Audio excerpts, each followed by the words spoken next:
Depressão. Como descrever algo tão abstrato? Alguns artistas depressivos tentaram ilustrar como é viver essa realidade. E assim foi a vida de Águida. Por 18 anos, pintou a depressão em sua vida.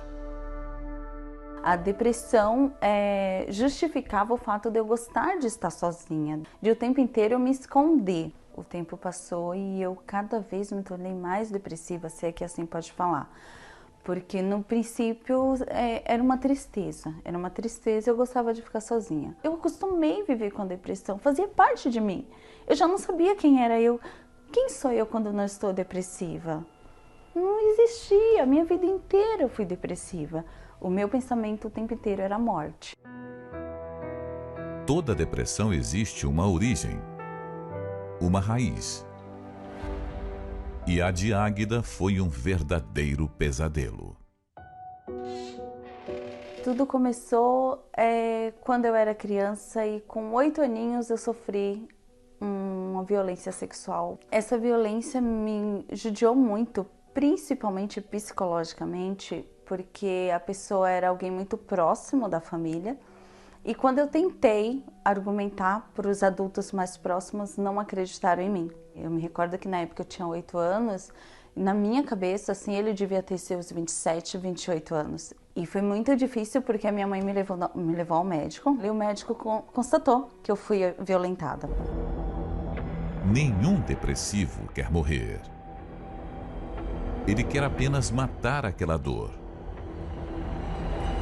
Mas a morte passou a ser protagonista na vida de Águida. Com 17 anos, pela primeira vez, eu tentei me matar. E eu me recordo quando o médico me perguntou qual o motivo, eu falei que eu não gostava de viver. Eu simplesmente não gostava de viver. E eu me recordo que os meus sonhos, todas as noites, era eu no caixão e eu imaginava aquelas pessoas das quais eu tive convívio durante o dia que estavam em volta, eu via isso no sonho. Em volta de mim, sorrindo, festejando. Em busca de solução, a família de Águida procurou ajuda na medicina. Tratamentos e medicamentos. Foram 2 médicos que eu fiz tratamento por muito tempo. Por 3 vezes eu fiz o tratamento. E uma delas foi uma médica que eu gostei muito, me aperfeiçoei muito, uma psicóloga. E eu tomava os medicamentos porque eu confiava nela. Só que acontece que eu não dormia e isso me atormentava, porque eu ficava por dias, 3 dias, 4 dias, 5 dias sem dormir dias e noite. E aquilo me dava uma sensação que a minha mente estava surtando, que eu ia enlouquecer. Até que o apelo de uma criança, o seu filho, deu forças para Águida reagir e procurar uma outra saída.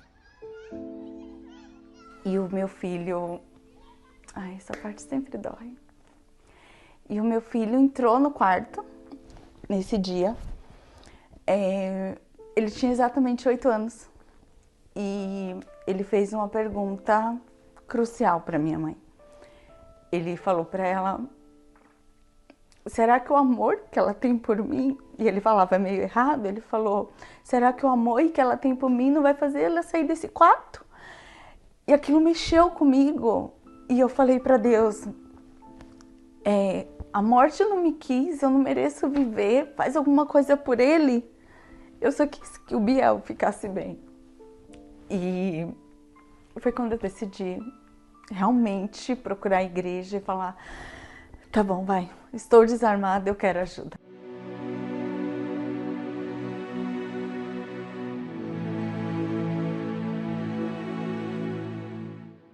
O dia que eu cheguei na igreja e que as portas estavam abertas, eu vi no altar, vi o sorriso de Deus.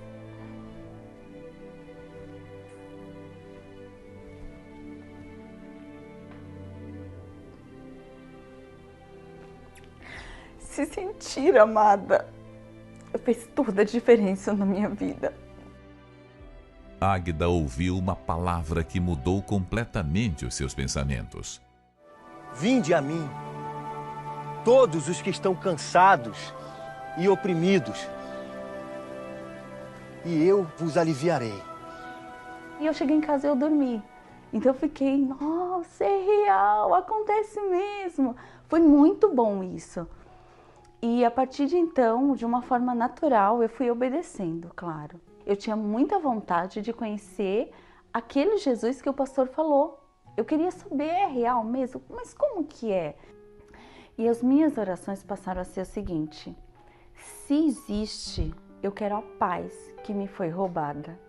Foi tão bom me ver livre da depressão que tudo que se era falado eu obedecia. E o pastor chamou no altar.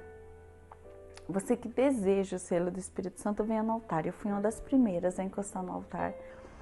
E daí a oração aconteceu e parecia que só tinha... A voz do pastor foi ficando distante, só ficou eu e Deus na igreja.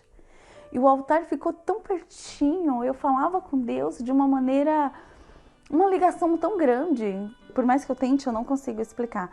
E daí eu falava e eu ouvia a voz dele. Eu ouvia que ele estava feliz com o que eu estava falando, com a minha entrega, e que eu podia continuar falando. Era um diálogo. A partir dali não era mais um monólogo. Era um diálogo, eu ouvia a voz dele. E daí eu recebi o selo com o Espírito Santo. Foi muito sobrenatural para ter palavras para explicar. Mas eu não chorei. Eu não teve nada assim, fisicamente falando. Mas incrivelmente falando, eu ouvia a voz de Deus. E a partir dali não foi mais um monólogo. Eu ouvia ele, eu falava com ele, eu sabia que ele estava no altar. Eu sabia que cada expressão minha para com ele tinha dele para comigo. Mas o dia que ele veio sobre a minha vida, foi o dia que eu nasci. Foi o dia que eu nasci. Meus gostos mudaram, minha opinião mudou. A impressão que eu tenho, que eu vi a vida preto e branco, eu passei a ver diferente, colorido. Não quer dizer que eu não tenho problemas, que eu não choro, que eu não... É uma luta, é um leão por dia. Mas eu passei a ver a vida diferente. Minha vida foi mudando, eu fui mudando e as pessoas foram me falando. O Espírito Santo é meu amor, é minha vida, é meu amigo, é meu conselheiro. O Espírito Santo é minha força diária. O Espírito Santo, ele é tudo. Ele é tudo para mim, ele é absolutamente tudo para mim. É por causa dele que eu sou a mãe que eu sou a amiga que eu sou a filha que eu sou. É ele que me orienta a ser uma mãe melhor, a ser uma filha melhor, a ser uma conselheira melhor. É ele que me corrige. Especialistas tentam convencer que a depressão não tem cura. Mas a história de Águida ilustra que existe sim um outro caminho. Sem dúvidas, depressão tem cura. Depressão, eu costumo falar que eu sou a prova que depressão tem cura.